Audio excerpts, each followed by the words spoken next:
सिद्धेभ्यः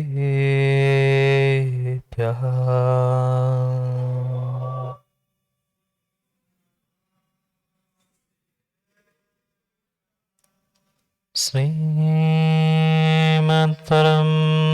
गम्भीर स्याद्वान्मोघनाञ्चनम् जीयात्रैलोक्यनाथस्य शासनं जनशासनम्। जय मङ्गलबोधाणं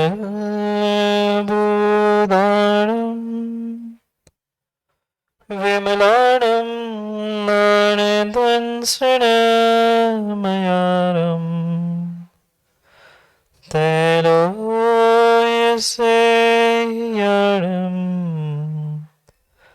नमोऽस्य सर्वसिद्धाणम्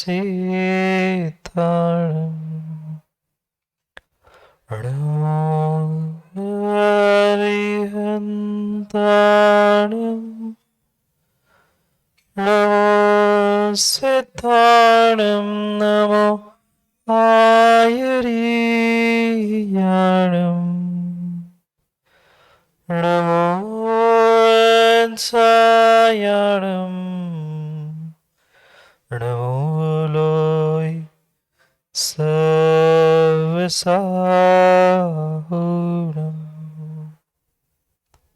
अनंत अनंत परम सिद्ध भगवान की 1008 श्री आदिनाथ भगवान की परम पूज्य आचार्य भगवान कुंद कुंद स्वामी की परम पूज्य आचार्य भगवान गुरुवर विशुद्ध सागर जी महाराज सनातन जैन धर्म की सुप्रभ सागर जी महाराज की पूज्य मुनि संघ की नमोस्तु गुरुदेव नमोस्तु। अंतिम निर्देश वर्तमान स्वामी के शासन में हम सभी विराजते और उनकी यह पावन पीयूष देशना हम सभी के लिए परम उपकारी है। अनादिकाल से हमारी आत्मा में जो जन्म जरा और मृत्यु रूपी रोग लगे उन रोगों का उपशमन करने वाले कोई परम औषधि है तो वह है एकमात्र यह जनवाणी। भवत्मा किसी एक बालक ने प्रश्न पूछा अपने पिता से, पिताजी मैं बचपन से सुन रहा हूं भगवान के पास जाना चाहिए, उनके दर्शन करने चाहिए, ईश्वर होता है, परमात्मा होता है, पर ये बात मुझे समझ में नहीं आई कि ये परमात्मा होता कौन है। क्या जो मंदिर में हम भगवान देखते हैं उनकी ये आकृति देखते हैं पत्थर आदि की, क्या ये परमात्मा है? अगर ये पत्थर के परमात्मा है तो सब मंदिरों में अलग अलग आकृति, सब मंदिरों में अलग अलग पत्थर, हमें ये नहीं समझ में आया परमात्मा कितने, कैसे और क्या होते। स्वाभाविक सी बात थी बच्चे को प्रश्न आना, जिज्ञासा होना, क्योंकि कई मंदिर कई स्थानों पर वो गया था और उसने अलग अलग प्रकार के परमात्मा को देखा और बाल्य बुद्धि से उसने अपने पिता से प्रश्न ही पूछा। माँ बच्चे पूछते ना ये कौवा काला क्यों, आप बोलो। माँ को ही नहीं पता, माँ क्या बोलती। पिता के पास भी कोई उत्तर नहीं था क्योंकि उसने भी कभी आज तक समझा ही नहीं था कि वास्तव में परमात्मा कौन होता है। मात्र उन प्रतिमाओं को, मंदिरों में ही भगवान को, परमात्मा को, ईश्वर को खोजने का व्यक्ति ने प्रयास किया था। वह पिता भी कहता है बेटा प्रश्न तो तेरा सही है, पर कौन सा पिता होता है जो अपने बेटे के सामने हार मान के कहे कि मुझे नहीं पता। कोई कहेगा?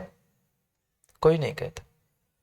पिता ने भी यही कहा वैसे तो मुझे पता है, हाँ पता भले ही नहीं हो पर पता तो है, पर हम एक काम करते हैं, नगर में मुनिराज है, गुरु है, हम उनके पास जाकर पूछते हैं कि परमात्मा कौन होता है, क्या होता है, कैसे होता है। अगर परमात्मा एक होता है, एक सा होता है, तो इतनी सारी प्रतिमा, इतनी सारी आकृति, इतने सारे पत्थर क्यों, कैसे? दोनों पिता और बेटा पहुंचे गुरुजी के पास। गुरुजी से प्रश्न पूछा।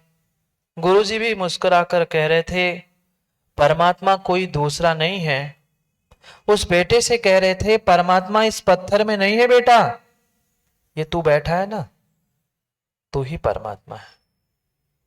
वो बालक हक्का बक्का रह गया, वो सोच में पड़ गया, ये क्या कह रहे हैं। हमने तो आज तक यही सोचा, यही समझा था कि मंदिर में परमात्मा होते हैं, वेदी में, भगवान में, ये क्या बात। गुरुजी ने समझाया बेटा परमात्मा कोई बाहर की वस्तु नहीं है, कोई पत्थर, कोई पाषाण, कोई मंदिर, कोई स्थान मतलब परमात्मा नहीं है। परमात्मा अगर कुछ है तो तेरे अंतरात्मा की, तेरे आत्मा की जो सर्वोच्च दशा है वो ही सर्वश्रेष्ठ परमात्मा है। कौन परमात्मा? कौन परमात्मा? मां आज तक कहां खोजा परमात्मा को, भगवान को कहां खोजा? कहीं मंदिर में, कहीं मठ में, पता नहीं कहां कहां, किन किन आकारों में हमने संकल्पना की परमात्मा की, पर बाहर के तो परमात्मा गुड्डा भाई खोजते रहे, पर भीतर के परमात्मा को पहचान नहीं।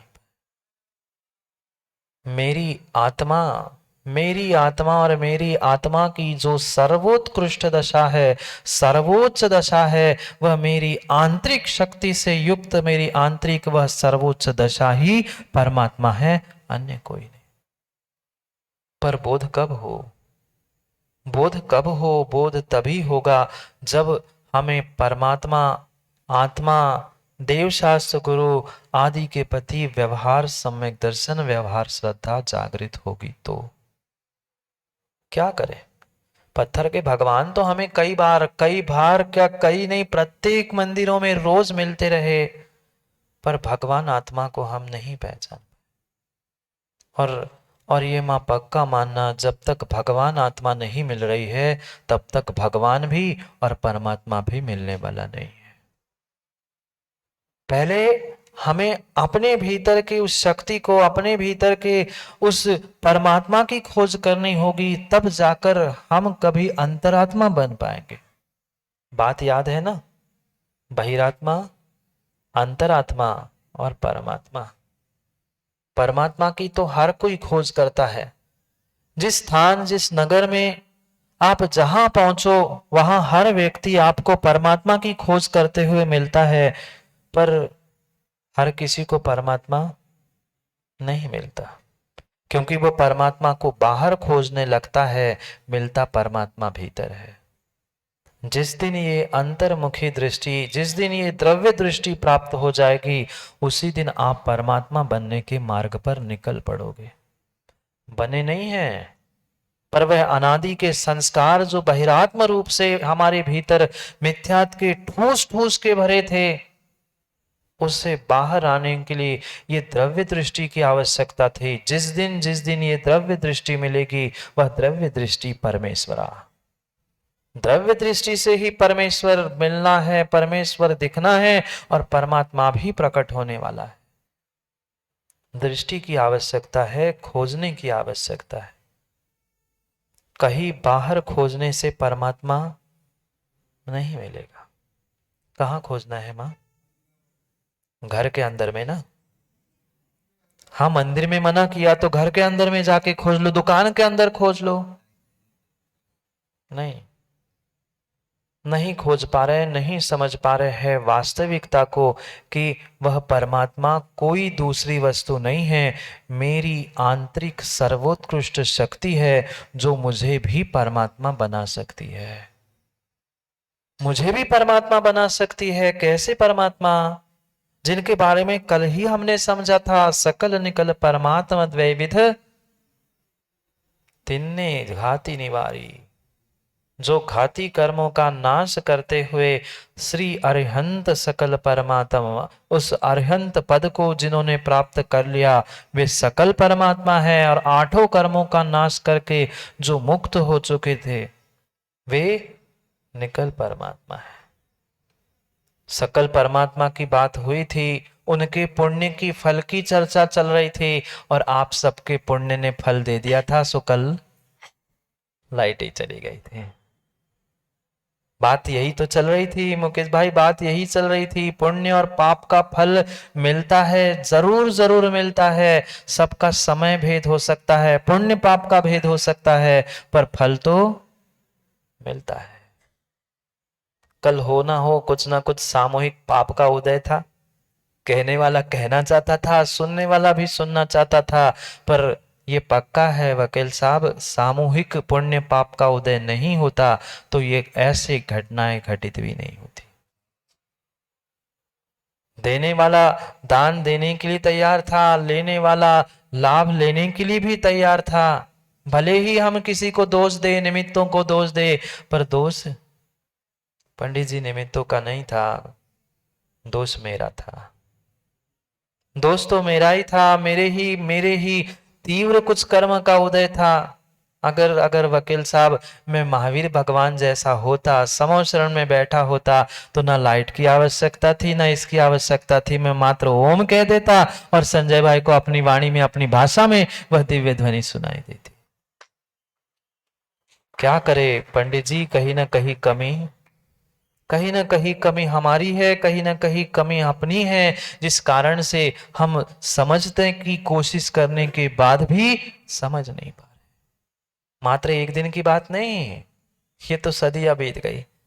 ऐसी तो सदियां बीत गई, सुनते सुनते, सुनने की इच्छा होने पर भी, समझना चाहने पर भी मां नहीं सुन पाते और नहीं समझ पाते। क्यों? क्योंकि अपने अपने पुण्य और पाप का फल समय समय पे मिलता है। अभी तक पाप का फल था, जो बहिरात्मा, जघन्य अंतरात्मा करते करते, पुरुषार्थ करते समय फल मिल रहा था। क्योंकि वो गाथा का एक पद्य भी तो सुना होगा अशोक जी, पुण्य फला, पुण्य फला। पर उसे एकांत से भी, एक पद को भी समझने की आवश्यकता नहीं है। क्या करे क्या करे संजय भाई, लोगों ने कहीं इस तरफ एकांत खींच लिया, कहीं इस तरफ एकांत खींच लिया, कहीं व्यवहार को पकड़ के बैठ गए, कहीं निश्चय को पकड़ के बैठ गए। अगर पुण्य का ही फल अरिहंत है तो काम बिगड़ जाएगा।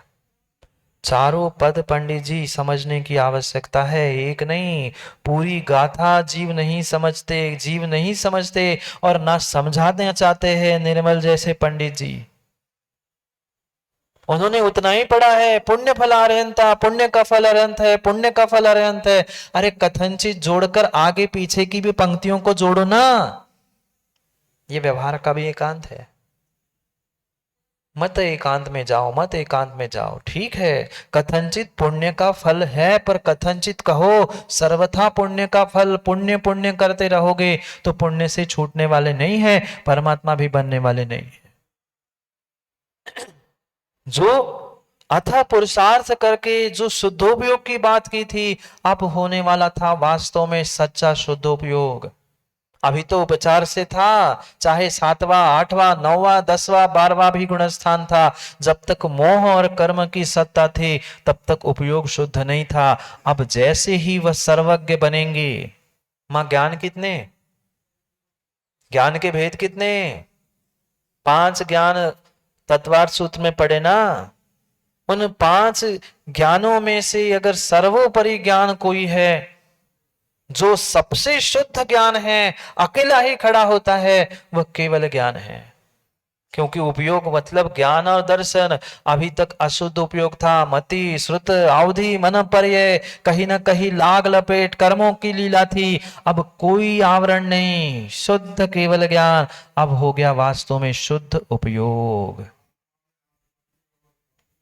आत्मा में आत्मा की रमणता तो पहले ही दादा हो चुकी थी, पर अब उस रमणता का साक्षात फल मिल रहा था। अगर 7वें 8वें गुण स्थान में आत्मा की आत्मा से रमणता नहीं मानेंगे तो आगे का ये 13वां गुण स्थान भी घटित नहीं होगा। वहां अब कोई कोई क्रिया नहीं बची। भले ही उपचार से कहे दिव्य ध्वनि खिला रहे हैं, जगह जगह पुण्यात्मा के निमित्त से विहार हो रहा है, ये सब कुछ परम सत्य होने पर भी कल मैंने कहा था जान दीपसदि सवम व्यवहार नयन केवली भगवम। कुंद कुंद स्वामी कह रहा है ये जो कुछ भी है ये स्पष्ट रूप से व्यवहारने से है, निश्चय से जानती नहीं अपाणम। अब रमन करने का, जानने का, समझने का विकल्प भी वहां शेष नहीं रहा। मात्र आनंद आनंद और आनंद घन, मात्र घनाघन आनंद लूट रहे हैं अपने उस आत्मा के सुख का। मां कौन सा सुख? घर का, रोटी का, कपड़े गहनों का, कि टकों का? कोई पर द्रव्य का आनंद अब शेष ही नहीं। शुद्ध शुद्ध शुद्ध आत्मा का और शुद्ध ज्ञान का, शुद्ध दर्शन का वेदन चल रहा है। ये था फल, ये था फल। जीवन भर की नहीं, कई भवों की साधना का फल मिलने वाला था। कल भी चर्चा की थी, याद है ना? हाथ में मुकेश जी शादी नहीं, मुझे पता है फिर भी पूछना पड़ता है। हाथ में वह वरमाला थी, सामने भी और आपके भी, बस गले में डलनी थी। डलने के बाद भी अभी कुछ फेरों की रिवाज बाकी थी, बाकी थी। वह 13वें गुण स्थान में वह जीव सर्वज्ञ बन गया। कहने के लिए वकील साहब कौन? इंसानी तो था, एक इंसानी तो था, इंसान के रूप में जन्मा था। मां जितने भगवान बनते हैं आसमान से टपकते होंगे ना? जितने मुनिराज बनते वे भी आसमान से टपके नहीं, वे सभी सभी सभी सभी एक मां के ही गर्भ से निकलते हैं।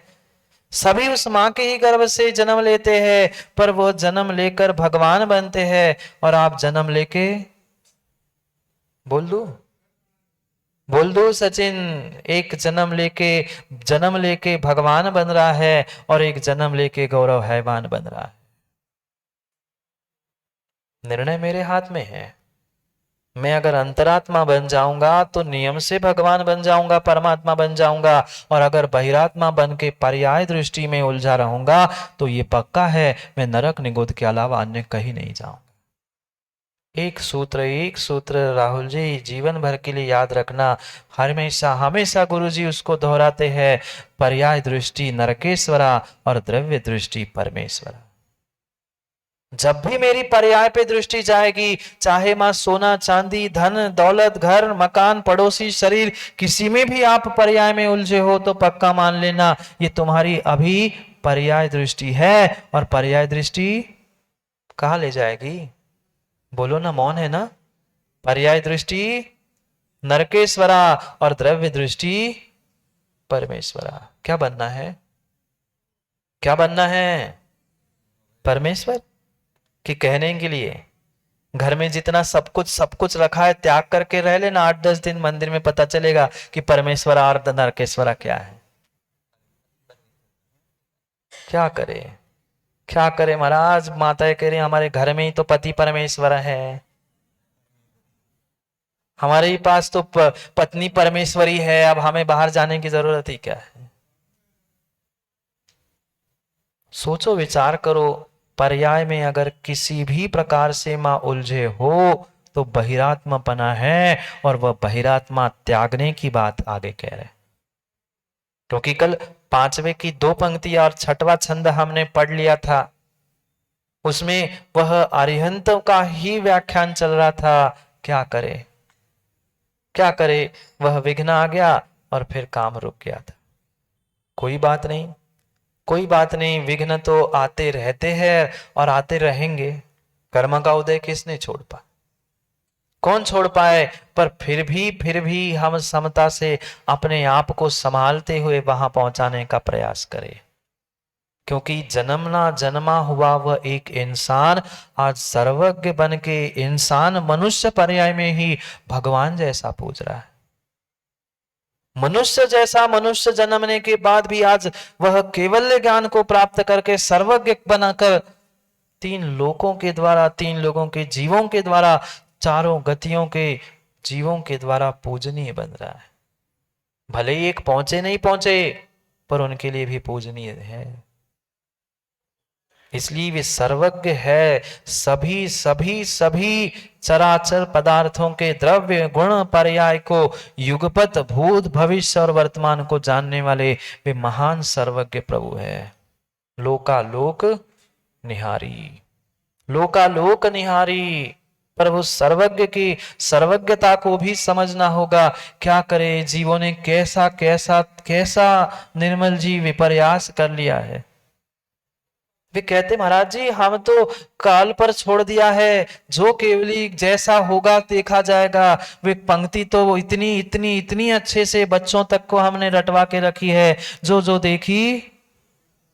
जो देखी वीतराग ने, सो होरी वीरा रे। संजय जी क्या क्या देखी वीतराग ने, तो क्या जाने पीरा रे। जो देखी वीतराग ने, सो होरी वीरा रे ना, क्या क्या जाने वीतराग ने, निर्मल तू क्या जाने पीरा रे।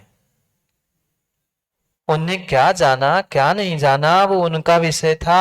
उनके ज्ञान को सीमित मत करो किसी पर्याय से बांधकर। क्या वकील साहब उनके ज्ञान में झलकने से आपकी वृद्धावस्था आई? बोलो, नहीं आए। उनके ज्ञान में झलकने से किसी की कोई पर्याय नहीं आती। अगर ऐसा है उनके ज्ञान में झलकने से आई है तो जैन दर्शन का मूल सिद्धांत वस्तु स्वतंत्रता का, कण कण स्वतंत्रता का नष्ट हो जाएगा और हमारे केवली भगवान प्रत्येक जीव के कर्ता बन जाएंगे। कर्तावाद नहीं है, कर्तावाद नहीं है। ये परम सत्य है कि केवली भगवान के ज्ञान में चराचर झलका है, द्रव्य गुण पर्याय भूत भविष्य की भी, पर उनके झलकने से काम नहीं हो रहा है। जो होना है वो उनके ज्ञान में झलका है।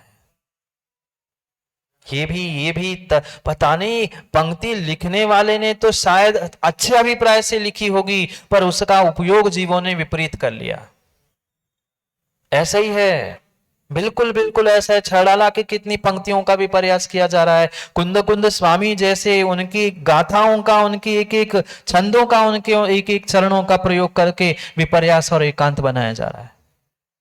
ऐसा ही है डॉक्टर साहब, बिल्कुल ऐसा ही है।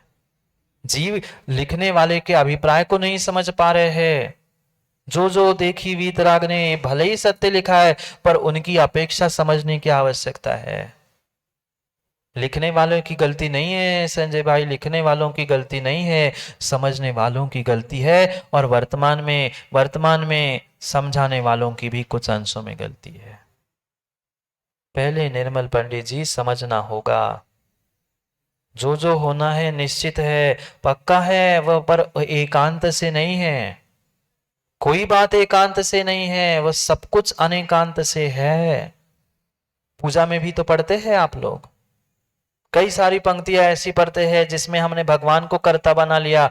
भगवान किसी भी प्रकार का हमारा कर्ता नहीं है, हो ही नहीं सकता। अगर वह सर्वज्ञ भगवान, केवली भगवान अगर कर्ता बन जाएंगे तो वे तुम्हारी व्यवस्था बनाते रहेंगे कि अपने आनंद को लूटेंगे।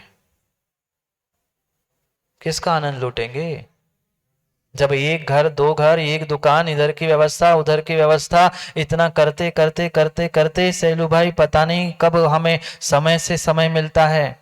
फिर तुम एक समाज के अध्यक्ष बन गए, घर के मुखिया बन गए गुड्डा भाई, तो कितनी व्यवस्था सिंह जी करनी पड़ती है। फिर वे तीन लोग की व्यवस्था बनाएंगे तो जिंदगी भर क्या, जीवन भर दिन भर क्या करेंगे? इसको दुख हुआ, इसको सुख हुआ, इसकी दवाई करो, इसको ठीक करो, इसको समझा दो, उसको समझा दो। मां समझाना नहीं पड़ता घर में? पूरा दिन क्या, पूरी पर्याय शायद उसी में निकल जाती। इसको मनाओ, उसको मनाओ, इसको समझाओ। कभी कोई रूठता है, फिर भगवान अपने सुख का आनंद, चतुष्टय का आनंद लूटेंगे कि तुम्हें ठीक करेंगे? सोचो, कर्ता मत बनाओ, कर्ता मत बनाओ। ये बिल्कुल बिल्कुल सत्य है। भगवान भूत भविष्य वर्तमान तीनों कालों को जानता है, उसमें कहीं से कहीं गड़बड़ नहीं है, पर उसको बांधो मत। कुछ भी बंधा नहीं है, कुछ भी बंधा नहीं है। बांध दोगे तो वस्तु स्वतंत्रता का नाश हो जाएगा, हमारे भगवान कर्ता बन जाएंगे। कर्तावादी नहीं है। लिखा भी है, लोकालोक निहारी, मात्र लोकालोक को वो जानते देखते हैं व्यवहार से, उनके ज्ञान में झलकने से होने वाला नहीं है। मां कुछ आया समझ में? उनके ज्ञान में झलकने से कुछ नहीं हो रहा है। जो आपके साथ होने वाला है ना, उसको उनने पहले से जान लिया है। उनने जाना है, आपने नहीं जाना है। इसलिए हाथ पर हाथ धरे रख के निर्मल जी बैठ मत जाना, महाराज जी जब आएगी काल लब्धि तब हम ले लेंगे दीक्षा, घर ठीक हो जाएगा, इनको ठीक हो जाएंगे तब देख लेंगे। काल लब्धि बिना पुरुषार्थ के कभी आने वाली नहीं है।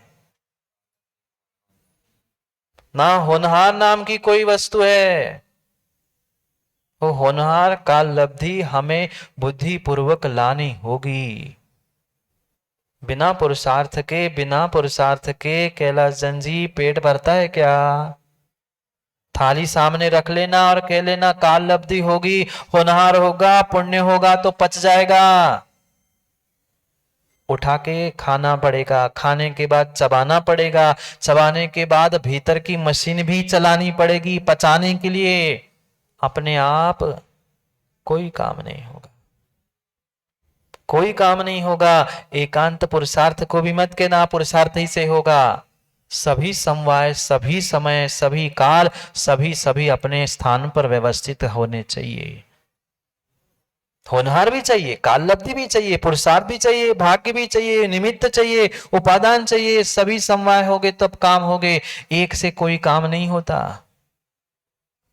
कभी काम नहीं होता, कभी एक से काम होता ही नहीं है। ये अरहंत भगवान है, सर्वज्ञ है। ये 13वां 14वां गुण स्थान उस परमात्मा का, सकल परमात्मा का स्थान बताया। अब जिनका शरीर नहीं बचा, मात्र ज्ञान ही, क्या लिखा पंडित जी ने? ज्ञान शरीर त्रिविध कर्म मल वर्जित सिद्ध महंता। जो ज्ञान शरीरी है और जिन्होंने तीनों प्रकार के कर्मों को वर्जित कर दिया है, वे ही सिद्ध महंता। कर्म तो वहां 8 होते हैं, 3 क्यों लिखे? कर्म कितने पढ़े आज तक? 8 कर्म पढ़े ना, मतलब 3 ही कर्मों को जीतेंगे क्या? त्रिकर्म नहीं लिखा, त्रिविध कर्म लिखा। बहुत गहराई से वह शब्दों को और लिखने वाले के अभिप्राय को समझना होगा। मैंने पहले भी कहा था, 2 मोक्ष मार्ग नहीं है, 2 प्रकार के कहे हैं।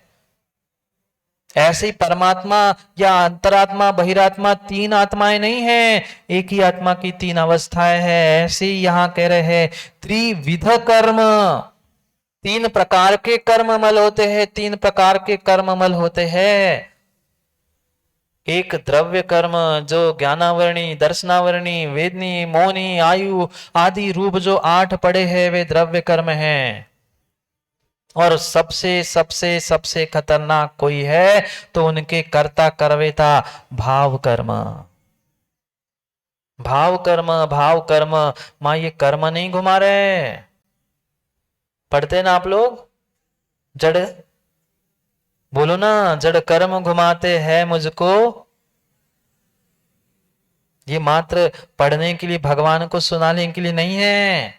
जड़ कर्मों के साथ भाव कर्म नहीं होते तो जड़ कर्म वकील साहब आते कहां से? पर ये भी पक्का है, ये भी पक्का है संजय भाई, अगर भाव कर्म आए हैं मतलब जड़ कर्म है, बिना जड़ कर्म के भी भाव कर्म नहीं आए हैं। सिद्धों के पास क्यों नहीं भाव कर्म? क्योंकि जड़ कर्म का अभाव कर लिया। पुरुषार्थ जड़ कर्मों पे नहीं होता, पुरुषार्थ जड़ कर्मों पे नहीं होता, पुरुषार्थ हमें अपने भाव कर्मों पे करना होता है। और जिसने भाव कर्म जीत लिए वकील साहब, उसने पक्का है वह जड़ कर्म भी जीत लिए।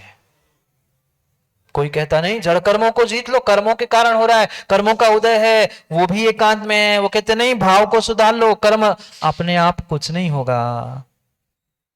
हो जाएगा क्या डॉक्टर साहब? नहीं होगा, नहीं होगा। ये त्रिविध यानी 3 प्रकार के कर्म, एक द्रव्य कर्म, एक भाव कर्म और तीसरे जो शरीर रूपी है, ये 9 कर्म। ये तीनों कर्मों का नाश करके उनसे रहित होकर त्रिविध कर्ममल वर्जित सिद्ध महंता, ऐसे इन तीन कर्मों से रहित होकर वे सिद्ध परमात्मा बन गए। हो गया वर्ण। अभी तक तो इंतजार था, पहले सगाई थी, बातें थी, फिर वह माला भी डल गई मुकेश जी, फेरे भी हो गए। अब तो कोई कुछ नहीं कहेगा अविनाश जी, अब तो वो पत्नी बेटे की मां आप ही की। सातवें छठवें तक तो फिर भी गुंजाइश थी, पर सातवें के बाद जैसे ही सबके सामने सातवें फेरी लग गई, क्रियाएं हो गई, अब फेरी पलटने वाली नहीं है, अब बदलने वाला नहीं है, अब बदलने वाला नहीं है।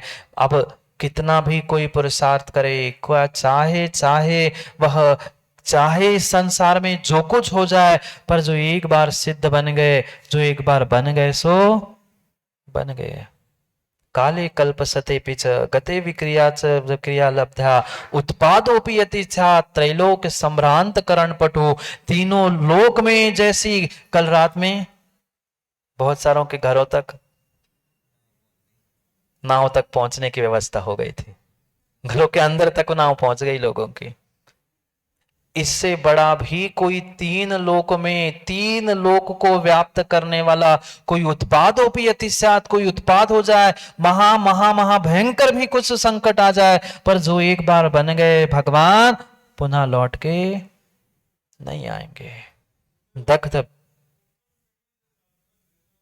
बस वो 11वें गुणस्थान की करेंगे थोड़े समय बाद चर्चा, पर पहले ऊपर तक पहुंचाऊं। क्या आनंद है, क्या स्वाद है उस सिद्ध शिला का, वहां के आनंद का, वहां के शुद्ध सुख का। अभी तो फिर भी थोड़ी सी अशुद्धि बची थी 13वें 14वें गुणस्थान में, थोड़ी थोड़ी सी मरी के बाद भी उस घी में थोड़ा सा और भी कुछ कचड़ा बचता है। मरी निकालने के बाद भी फिर भी मां छान के रखते हो ना डिब्बे में। क्यों छाना, अब तो शुद्ध हो गया था ना, फिर भी छानना पड़ा, फिर भी छानना पड़ा, तब जाके वो शुद्ध शुद्ध प्योर घी बना। तभी वे सकल परमात्मा, अभी 4 कर्म शेष थे, अभी शरीर साथ में था, कुछ कुछ अंशों में वो भाव द्रव्य 9 कर्म सब कुछ शेष थे। अब जैसे ही पुनः पुनः वे अंतिम चौथे ध्यान की छन्नी लगाई, कपड़ा लगाया, कपड़ा नहीं लगाते, बता रहा हूं, जैसे आप लोग लगाते ना छन्नी, आजकल पानी भी नायलॉन की छन्नी से छान रहे माता। वो छन्नी नहीं, उन्होंने वो भेद विज्ञान की वह तपन से घी तो बना लिया, अब अंतिम वह शुक्ल ध्यान के माध्यम से छानकर वह शुद्ध शुद्ध घी बन गए। अब चाहे लाख प्रयास कर लेना, उस घी से कभी भी दूध बनने वाला नहीं है। अब घी से दूध बनने वाला नहीं है, वह दग्ध बीजवत वे बन गए। अब चाहे जो हो जाए, तीनों लोक में क्षोभ हो जाए, फिर भी वे भगवान नीचे आने वाले नहीं है, क्योंकि हमारे जैन दर्शन में कोई अवतारवाद नहीं है, अवतारवाद नहीं है, अवतारवाद नहीं है। कई सारे स्थानों पर कहा जाता है कि जैसे ही वह कार्य बिगड़ता है, कुछ विकल्प होता है, वे ऊपर से आते, अवतार लेते, ठीक करके पुनः जाते। नहीं, ये कोई खेल नहीं है, भगवान है, परमात्मा है, एक बार गए सो गए। ते है निकल अमल परमात्मा भोगे शर्म आनंदा। क्या गजब का शब्द लिखा, क्या गजब का शब्द लिखा है। शर्म का अर्थ मत, शर्म नहीं है, शर्म नहीं, शर्म यानी सुख। भोगे सुख अनंता, अनंत अनंत अनंत अनंत अनंत, जिसका कोई भी सी जैन साहब अंत ही नहीं है, ऐसे अनंत सुख को भोगते हैं।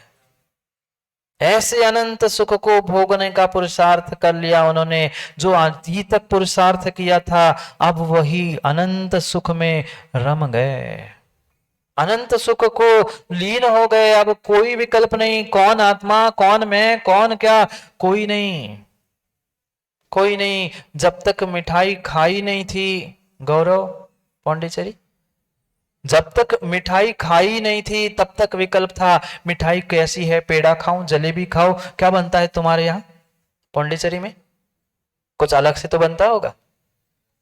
रसम, बेल्लपुरी जो बनती मिठाई तुम्हारे यहाँ, वह खाते खाते पहले बनाने का विकल्प था, फिर खाने का विकल्प था। खाने के बाद ये थोड़ी पूछते हो कौन सी दुकान से आई, कहाँ बनाई। आप लोगों ने नहीं खाया, तुमने तो खाया होगा ना कई बार गौरव। जब बेलपुरी खाते हो, मुख में जाता है, तब क्या करते हो? तब अगर सोचने में बैठ जाओगे कौन सी दुकान से आई, किसने बनाई, कैसे बनाई, मां कभी स्वाद आएगा? कभी स्वाद नहीं आएगा, कभी स्वाद नहीं आएगा। वह मिठाई का स्वाद तभी आता है जब बाहर के विकल्प छोड़कर उसका आनंद जीव लेता है। अभी तक तो बहुत सारी विकल्प दशा थी, परमात्मा बनने के बाद भी बहुत सारी विकल्प की दशा थी। भले ही बहिरंग विकल्प कुछ नहीं थे, पर फिर भी वकील साहब सुतर कहा वृतम वितर कहा श्रुतम, वह वितर्क चल रहा था। शुक्ल ध्यान की अवस्था है ना, पृथकत्व वितर्क, एकत्व वितर्क, सूक्ष्म क्रिया प्रतिपाती, अभी भी विपरीत क्रिया निवृत्ति नहीं था, तब तक कहीं ना कहीं परावर्तन चल रहा था। अब कुछ नहीं, अब तो मुख में जो लड्डू पेड़ा जो मिठाई चली गई है, अब तो मात्र उसका आनंद लो। भोगे सर्म अनंता, अनंत अनंत ऐसे सुख को वे भोगते रहते, ऐसे वे निकल अमल परमात्मा। पुरुषार्थ तो किया, पर क्या करे, कुछ कर्म का उदय कह दो, या कुछ ऐसा विपरीत पुरुषार्थ कर कह लो कि चढ़ते चढ़ते चढ़ते वे 10वें गुण स्थान से धोखे से 11वें में गए और पुनः परमात्मा बनने से चूक गए। जैसे कभी बचपन में सांप सीढ़ी तो खेली होगी, सांप सीढ़ी नहीं खेली? आजकल के बच्चों को क्या पता, वे मोबाइल में घुसे पड़ते, इसको मारो उसको मारो, इसके अलावा समय कहाँ मिलता है। जो सांप सीढ़ी का खेल होता है, बिल्कुल 100 पहुंच गए मतलब मां जीत गए, पर चढ़ते चढ़ते चढ़ते गए और 99 में अविनाश जी कह रहे, जैसे ही 99 में पहुंचे, 98 से 99 एक आंकड़ा आ गया तो नीचे 10 पे जहां से शुरू किया वहीं पहुंच गए। जहां से शुरू किया था पुरुषार्थ, पहले भी टपक सकते, चौथे पांचवे छठवें कहीं पहुंच सकते हैं। इसलिए बचो, उपशम से बचो। उपशम श्रेणी ठीक है, पुरुषार्थ करो, प्रयास करो और सीधे 12वें में छलांग लगाओ, और 10वें से 12वां गुणस्थान, 12वें से 13वां, 14वां, और फिर सिद्धावस्था गुणस्थानातीत। कोई गुणस्थान, कोई मार्गणा, कोई खोज नहीं। अब वहां खोज शेष ही नहीं, साक्षात फल मिल गया, साक्षात फल मिल गया। भोगे शर्म यानी सुख अनंता। मां आप भी तो भोगते हो घर, अनंत क्या सुख? घर की पूछ रहा हूं, घर में अनंत सुख मिलता है कि? सोच लेना, विश्वानुभूति में है, याद है ना अविनाश जी, विश्वानुभूति में है, इसलिए अनंत सुख भोग रहे हैं। और आप पेपर में लिखा था ना आपने, स्वानुभूति, स्वानुभूति से वह अनंत दुखों को भोग रहा है। बहिरात्मा स्वानुभूति करता है, अंतरात्मा और परमात्मा स्वानुभूति करता है, स्वानुभूति करता है। हमें स्वानुभूति करते अंतरात्मा और परमात्मा बनने का प्रयास करना है। नहीं तो अनादि से बहिरात्मा बनते बनते भटकते भटकते दुख भोगते भोगते मां ऐसा नहीं लगता कभी घर में बस बहुत हो गया? कभी तो छोड़ने के भाव करो। भाव तो बहुत करते महाराज जी, पर भाव खाना छूटे तब तो भाव बने हमारे। भाव तो बहुत सारे लोगों के बनते पंडित जी, भाव खाने वाले बहुत सारे होते, उनके भाव बने, और भाव खिलाने वाले भी तो बहुत सारे होते हैं। क्या करें, क्या करे, क्या करे? वह भाव खाना छोड़ दो, भाव बढ़ाना सीख लो। परिणामों के भाव चल रहे हैं, नहीं तो कोई सोने चांदी की दुकानों के और पता नहीं कहां कहां की किसको याद आ जाए। इसलिए सोचो, विचार करो, ये अंतरात्मा, बहिरात्मा और परमात्मा कौन सा हमें प्राप्त करना है, किसको छोड़ना है, कहां ग्रहण करना है, ये आगे कह रहे हैं। आगे की दो पंक्ति में वो भी तो समझाना जरूरी था। तीन अवस्थाएं बता दी, बहिरात्मा, अंतरात्मा, परमात्मा। हमें बहिरात्मा का क्या करना है, परमात्मा से क्या करना है और अंतरात्मा क्या करना है। इसके लिए अगले पंक्ति में कह रहे हैं बहिरात्मा बहिरात्मता हेय जानी तजी अंतर आत्म होजे। जब आप बहिरात्मा पना को छोड़ोगे, क्यों? क्योंकि बहिरात्मा पना है, बहिरात्मा है नहीं। मैं पुनः कह रहा हूं, बहिरात्मा किसी भी प्रकार से है नहीं है, मिथ्या दृष्टि है नहीं है, पर मिथ्यात्म और बहिरात्मा पना है। यह है अंतर। आया समझ में? जो बहिरात्मा है उसे मत धुतकारो, उसके भीतर के बहिरात्मा पने को नष्ट करने का प्रयास करो। कितना सोच समझ के लिखा है वकील साहब, दोहराओ ना एक बार पंक्ति को। बहिरात्मता है ये जानी तजी, बहिरात्मा पने को, वे तो बहिरात्मा को भी कह सकते थे ना, पर बहिरात्म पने को है ये मानकर उसे छोड़ो, तभी अंतरात्म हुजे, तभी आप अंतरात्मा हो सकते हो, अन्यथा अंतरात्मा नहीं हो सकते। मां कितने जप तप उपास क्रिया सब कुछ कर लेना, पर जब तक बहिरात्मा पना पर्याय दृष्टि नहीं छूट रही है, तब तक विश्वास मानना अंतरात्मा बनने वाले नहीं है, नहीं है। हर बहिरात्मा को हे ये मानो, परमात्मा को ध्याय निरंतर, जो नित आनंद पूजे। अपने आनंद को प्राप्त करना है क्या? अपने आनंद को प्राप्त करना है क्या? तो परमात्मा को ध्याय निरंतर। बिना परमात्मा रूपी निमित्त को समझे बिना अपने भीतर का आनंद, आनंद मेरे ही पास है संजय जी। 100% सुख आनंद मेरा मेरा मेरे ही पास है, मुझे उसे ही प्राप्त करना है, पर उसे प्राप्त करने के लिए पहुंचना परमात्मा के पास है। आनंद किसका है? परमात्मा आनंद देने वाला नहीं, परमात्मा सुख देने वाला नहीं है। सुख मेरे ही पास है, पर उस सुख को, आनंद को मैं कैसे प्राप्त करूं? वह हमें परमात्मा दिखाने वाला है, बताने वाला गुरु है, और वह जिनवाणी है। मैं एक प्रश्न पूछ लूं? वैसे समय तो हो गया है, पर पूछ ही लेता हूं। पूछ लूं? मना भी कर लो तो पूछ लेता हूं। अभी मंदिर आ रहे थे, आप लोग दर्पण में तो देख के ही आए होंगे ना? नहीं देखा? दर्पण को देखा कि दर्पण में देखा? जोर से बोलो ना, जल्दी जल्दी बोलो तो जल्दी छोड़ दूंगा। दर्पण को देखा कि दर्पण में देखा? दर्पण में देखा ना, पक्का दर्पण में देखा ना? वकील साहब यही तत्व की भूल है संजय भाई, यही तत्व की भूल है, यही तत्व की भूल है। मां पक्का पक्का दर्पण में देखा ना? आप सब मौन हो गए। मैं पुनः प्रश्न पूछता हूं, मां दर्पण को देखे बिना दर्पण में दिखा क्या? प्रश्न आया समझ में? दर्पण को देखे बिना वकील साहब दर्पण में दिखा क्या? परमात्मा को देखे बिना, परमात्मा को पूजे बिना अंतरात्मा और परमात्मा मिलेगी क्या? कुछ आई समझ में मां बात? दर्पण ने, दर्पण तो कल भी देखोगे, मैं कितना ही कहूं, पर दर्पण को देखे बिना दर्पण में दिखता नहीं है। ऐसे ही परमात्मा सच्चे देव शास्त्र गुरु को देखे बिना अंदर की आत्मा और सच्चा परमात्मा भगवान आत्मा दिखता नहीं है। पढ़ो पढ़ो वकील साहब, आप वो सुने इन पथगामी जो महावीर अष्टक पे प्रवचन है, मात्र पहले छंद में 4 प्रवचन 4 घंटे की देशना हुई। ये बैठे, ये तुम सर गोपाल भाई और वे जो आए ना महाराष्ट्र से, वहां वाचना हुई थी। मात्र 8 छंद है पंडित जी, पर उस 8 छंदों में लगभग 8 या 15 दिन कितना विधान हुआ था? 4 शुद्धि 8 दिन सुबह शाम 1-1 घंटा मात्र उस पर चर्चा होती थी।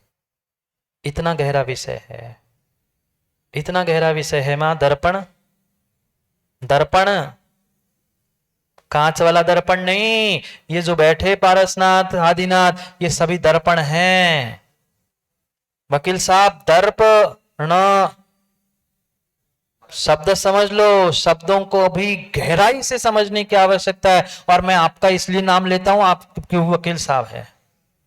दर्पण, जिनमें कोई दर्प नहीं है, जिनमें दर्प, घमंड, अहंकार, कसाय, कर्म कुछ शेष नहीं है, ऐसे वे दर्प न दर्पण, दर्प नहीं है, ऐसे वे परमात्मा ही हमारे लिए सच्चे दर्पण है, सच्चे आईना है। देखना तो उनमें ही है, पर उसको देखे बिना उसमें दिखने वाला नहीं है। मां और कुछ पूछ लो, और कुछ पूछ लो। माना कि गाल में कालोंस लगी है, माना कि गाल में कालोंस लगी है, आप दर्पण को पूछ लो, पहुंच लोगे ना? सचिन, तुम भी कभी कभी देखते होंगे दर्पण में। माना कि तुम्हारे गाल में कालोंस लगी है, तुम पूरे दर्पण को पहुंच देना, गाल साफ होगा? क्यों? साफ कर लो ना, दर्पण को साफ करने से काम होगा क्या? नहीं होगा। फिर एक काम कर लो, दर्पण के सामने जाना ही नहीं, जो कालोंस लगी थी, कालापन था, उसको अपने ही हाथ से पोंछना। क्योंकि संजय भाई, मेरा गाल, मेरा रुमाल, मेरा हाथ, मुझे तो अपने आप से करना है ना, दर्पण की क्या आवश्यकता? अपने आप को पोंछ लेना। पोंछ मत लेना, पोंछने की जगह कालोंच पूरी मुंह में और छप जाएगी। ऐसा ही है, कभी देख लेना बिना दर्पण के पहुंच के, जहां लगी नहीं थी वहां और लगा के बैठ जाओगे। बहुत गहरा सिद्धांत, बहुत गहरा सिद्धांत है वकील साहब, बहुत गहरा सिद्धांत है। मैं तो कह रहा हूं, जितने जितने जितने सुनने वाले सबको कह दो, भले ही हाथ जुड़े नहीं जुड़े, पर तत्वों का निर्णय कर लो, तत्वों का निर्णय कर लो। दर्पण की आवश्यकता बिल्कुल नहीं थी। तुम्हारे पास रुमाल था, तुम्हारा गाल था, तुम्हारे गाल पे कालोंस थी, क्यों पहुंचने के लिए दर्पण के सामने गए? दर्पण में देखे बिना कालोंस कहां लगी, कितनी लगी, कैसी पहुंचना, ये दिखता नहीं है। ऐसा ही है ना? इसलिए बिल्कुल दर्पण में देखते, जितनी कालोंस लगी उतने से रुमाल से धीरे से पहुंच लेते हैं। वे दर्पण परमात्मा, वे तो साफ हो चुके, पर मेरे में जो लगी हुई कर्ममल है ना, उस कर्ममल को साफ करने के लिए मुझे दर्पण में देखना होगा कि मेरे 8 कर्म, त्रिविध कर्म लगे कहां है। साफ तो मुझे ही करना है, शक्ति मेरे में ही है, अनंत शक्ति, अनंत सुख, सब कुछ कैलासन जी मेरे पास होने पर भी, रुमाल सब कुछ होने पर भी मुझे दर्पण के सामने जाना पड़ता है। ऐसे ही अनंत शक्ति मेरे पास होने पर भी, सब कुछ मेरे पास होने पर भी मुझे देव शास्त्र गुरु के समीप जाना ही होगा।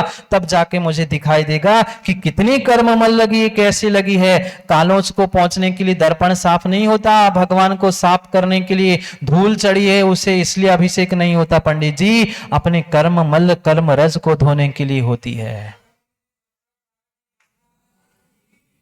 दोनों के एकांत को छोड़ना होगा, दोनों के एकांत को छोड़ना होगा।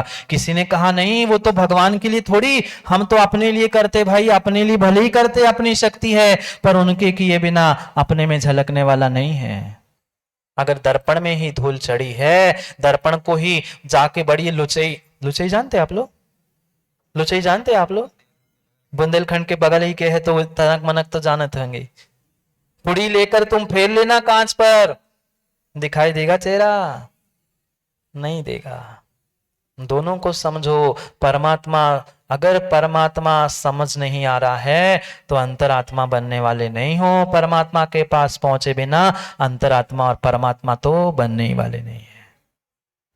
व्यवहार से दर्पण को देखना होगा, फिर संजय भाई निश्चय से दर्पण में देखना होगा।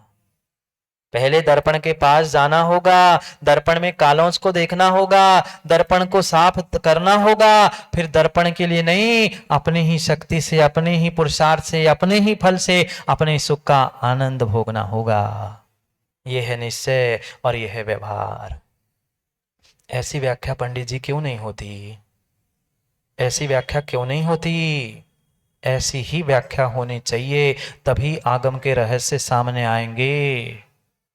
पर क्या करे, कोई एक पुराण ले बैठता है, कोई दूसरा ले बैठता है, और माताओं का तो निंदा पुराण मंदिर में चलता ही रहता है।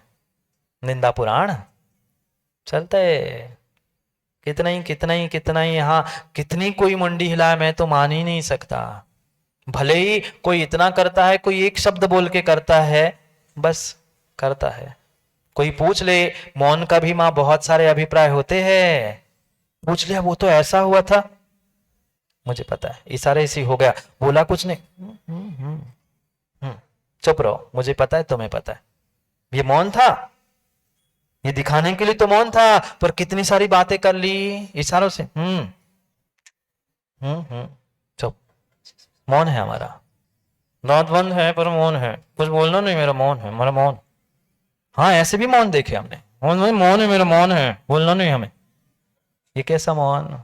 अभी बहुत कुछ समझना है, अभी तो कल शायद, अभी तो कल शुरुआत होनी है, विचार कर लेना हमें कहाँ भाग लेना है, क्योंकि निर्णय हमें करना है। निर्णय हमें करना है क्योंकि कार्य तो होते हैं, चाहे बहिरात्मा, अंतरात्मा, परमात्मा बनने का कार्य हो या कोई भी कार्य हो, ये तो पक्का है। कोई कुछ कहे अविनाश भाई या ना कहे, कोई करे ना करे, पर कार्य तो होता ही है। जिसने निर्णय कर लिया है तत्व का, उसे कोई रोक नहीं सकता। हमें निर्णय करना है, मां आपको किस में भाग लेना, कौन सी अवस्था में, बहिरात्मा में, अंतरात्मा में कि परमात्मा?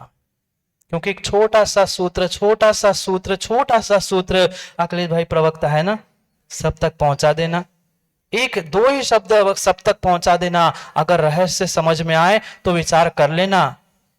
कह दूं सब तक पहुंचा ही रहे हो तो दो शब्द बस समझ लो, और दो शब्द सब तक पंडित जी से पहुंचा दो, भाग लो या भाग लो। नहीं आया समझ में? हमने तो सुना कि विदिशा के माताएं बहुत ज्ञानी हैं, विदिशा का श्रावक बहुत ज्ञानी है, वकील साहब भाग लो या भाग लो। नहीं आया, अभी भी नहीं समझ में आया? अब थोड़ा सा और समझा दूं। पूरे 4 महीने हमें इसी पर चर्चा करनी है, भाग लो या भाग लो। गौरव, कि भाग लो कि भाग लो, निर्णय तुम्हारा है। सीधी सी बात है, दो ही शब्द है मात्र डॉक्टर साहब, 2 शब्द है कि भाग लो कि भाग लो।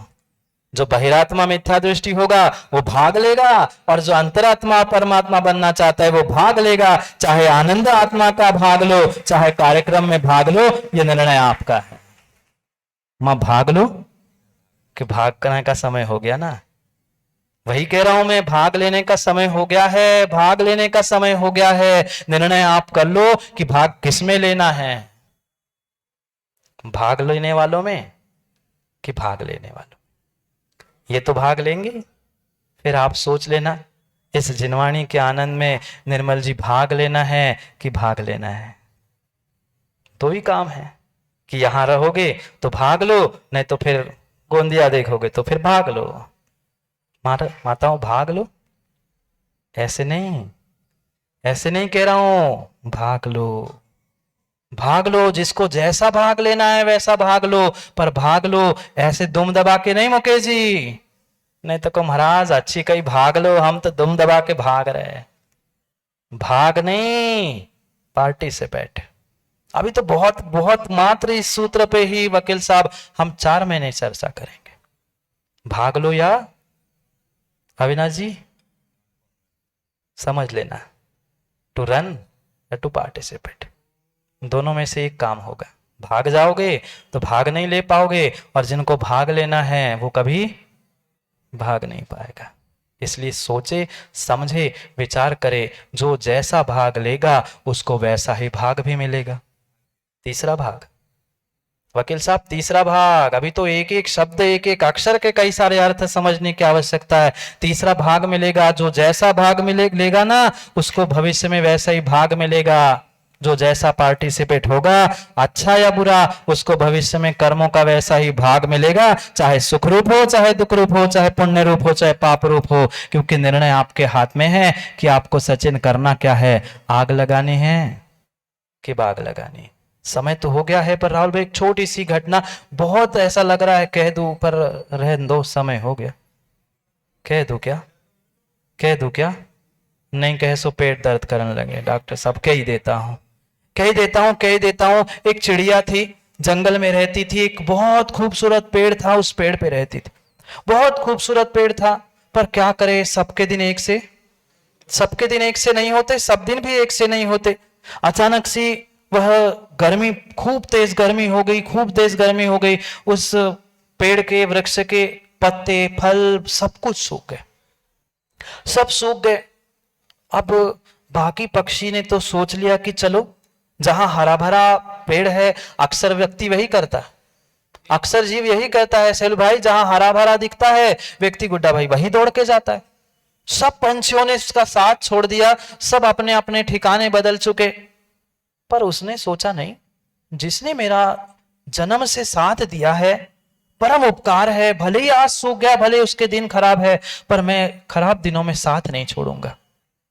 मर ही जाऊंगा और क्या होगा, रहने के लिए क्या है, एक रात निकालनी, फिर तो दिन कहीं निकल जाएगा, कुछ हो जाए। मैं ऐसे विकट समय में कभी भी उसको धोखा देके नहीं जाऊंगा, मैं तो साथ रहूंगा।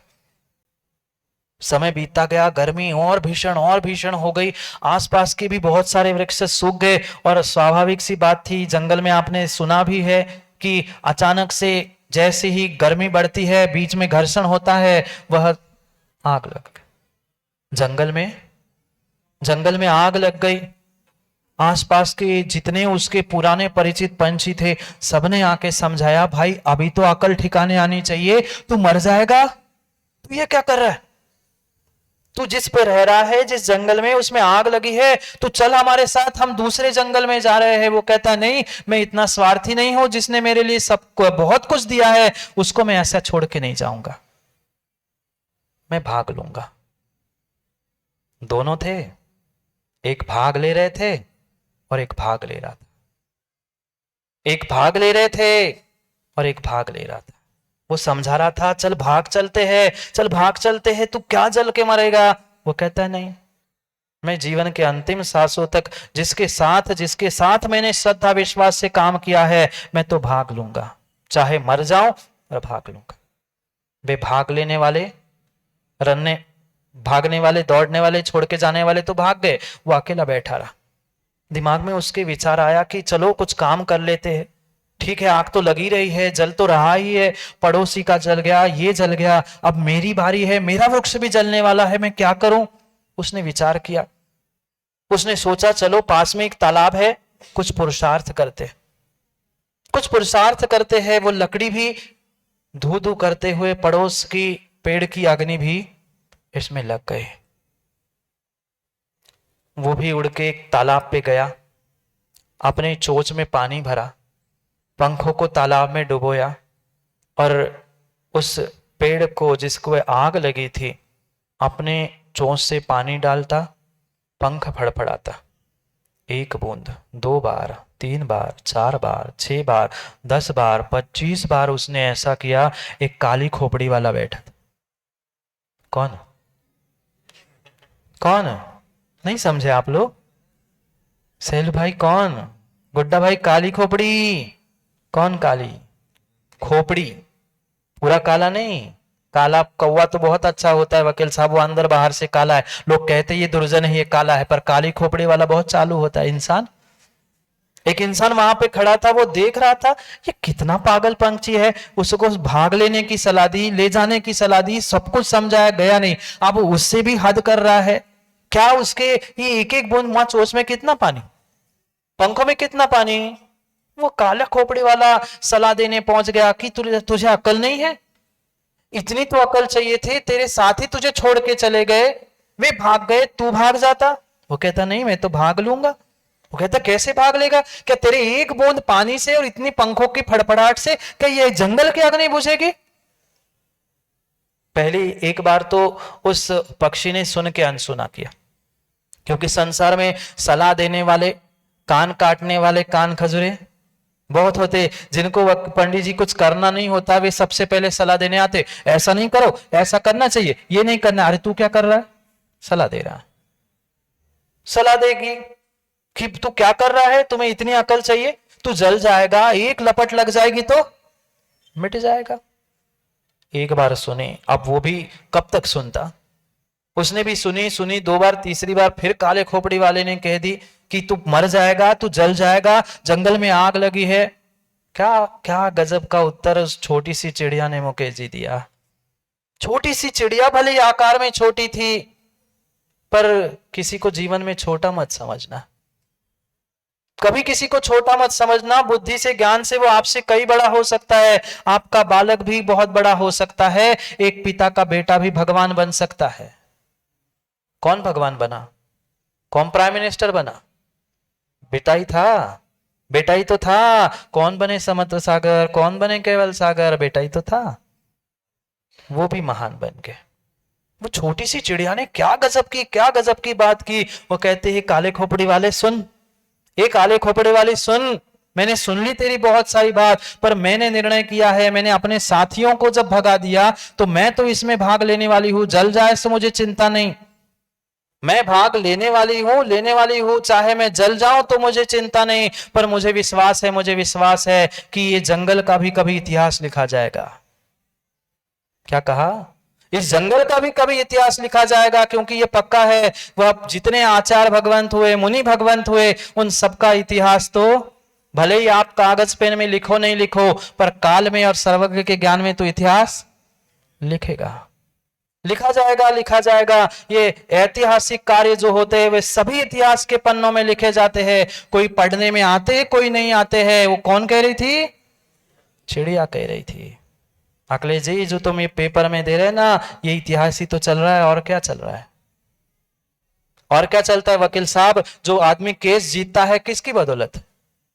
25-25, 50-50 वर्ष पुराने वो केसेस का रेफरेंस देके ही तो केस जीतते हो। वो भी तो इतिहास था। ये भी चिड़िया कह रही थी, अरे काले खोपड़ी वाले, इतिहास तो लिखा जाएगा, मुझे विश्वास है। जंगल में आग लगी थी, इसका भी इतिहास लगा जाएगा। जो भाग गए,